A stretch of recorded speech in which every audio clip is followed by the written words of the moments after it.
Hi, my name's Carly and I'm from ATGStores.com, and we're here today at the Justice Design Plant. I'm here with my partner. Hi, I'm Brandon. I'm with ATGStores.com. And we are here with Robert Grant and Brandon Livin from Justice Design. Great. So I wanted to thank everybody for taking the time to look at the video today. I'm Brandon Livin, the president of Justice Design. We're a unique lighting company in that much of the production that we make is made here in the United States. We're a company based in Los Angeles, and today we're going to go on a tour of our ceramic manufacturing facility. Justice Design has been in business for 25 years, and the company in its history goes back in various iterations to my grandfather. Goes back about 70 years. So this company has a strong family tradition. So let's get started. We'll show you how our ceramic lighting is manufactured. What we're going to do today is we're going to walk you through how we make our ceramic wall sconces.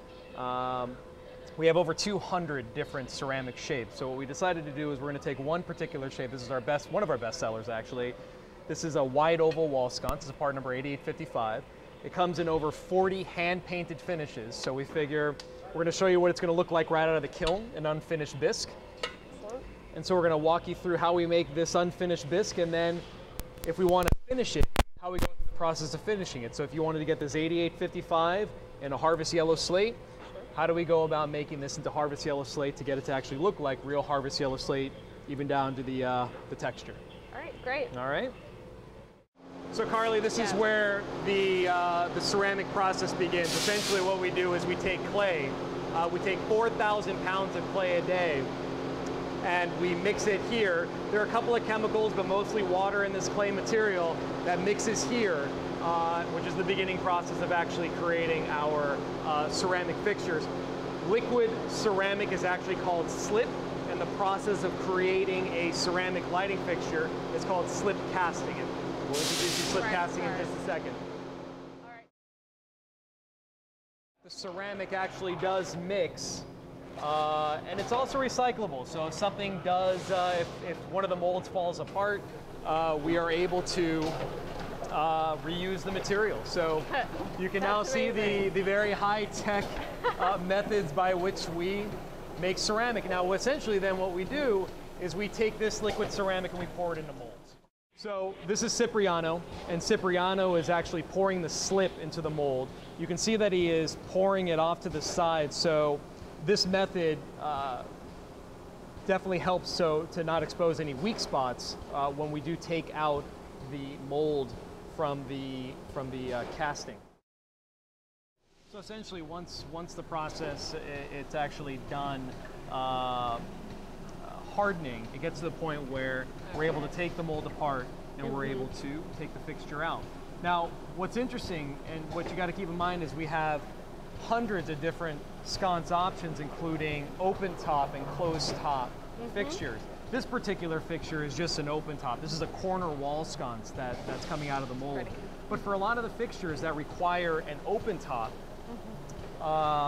as well as an open bottom, we pour out the mold and we're going to take it to the finishing department, and you just cut that bottom part out and you have an open top and bottom. Sure. Exactly. So you can see the difference between a finished ceramic piece, so this is right out of the kiln, and a piece that is right out of the mold in the finishing department.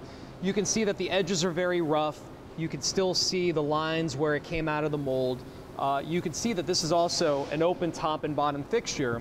So one of the important processes that they need to do is they need to cut the bottom out to make it an open top and open bottom fixture.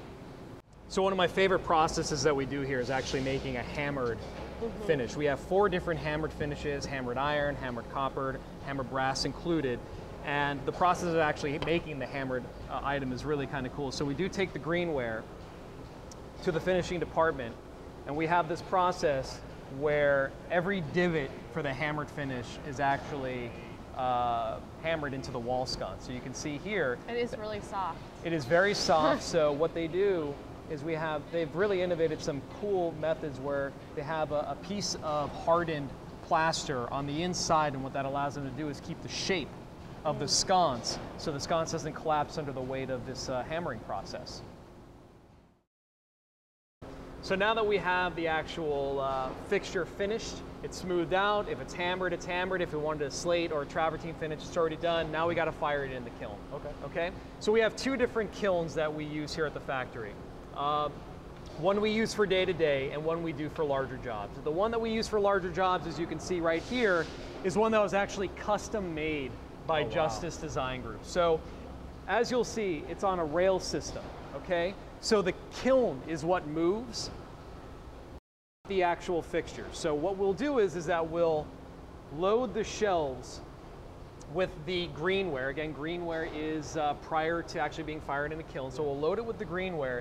And what we'll do is on the rail, we'll move this kiln over the product, close it up, and we'll fire the kiln. Wow. That exposes on the other side, shelves on the other side, so once this is fired up, we can start loading up the shelves for the next round. And then we can just kind of go back and forth. That's efficient. And keeping the, exactly. We find that it reduces breakage, reduces the ability for somebody to drop it, or, you know, we found it a very effective way of doing it. That's great. Very unique. So essentially, how do we know when the ceramic is ready to come out of the kiln is a less scientific approach.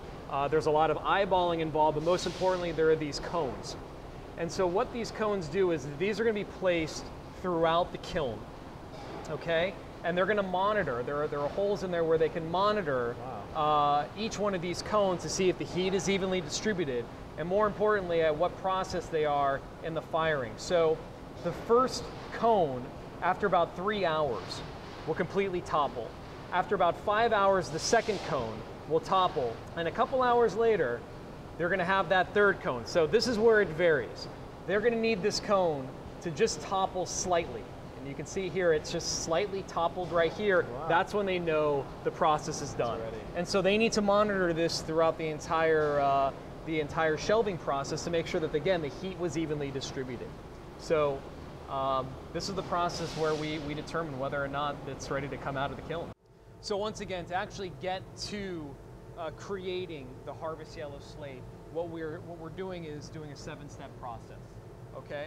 So the first layer of paint will go on, we'll let it set to dry, then we'll do a second layer of paint, let that dry, third, fourth, on down the road. So you can see right here, this is probably the second or third step of creating this 8855 Harvest Yellow Slate finish. You can see the different yellows, the browns, the turquoises, it all comes together, and at the very end you can see, you know, exactly what that base accomplishes. It's pretty cool how we're able to create this. And again, it's all painted by hand. As you can see here, everything is hand finished, so while there's a general template, everything is going to more or less feel the same, but it's all going to have its own distinctive flavor.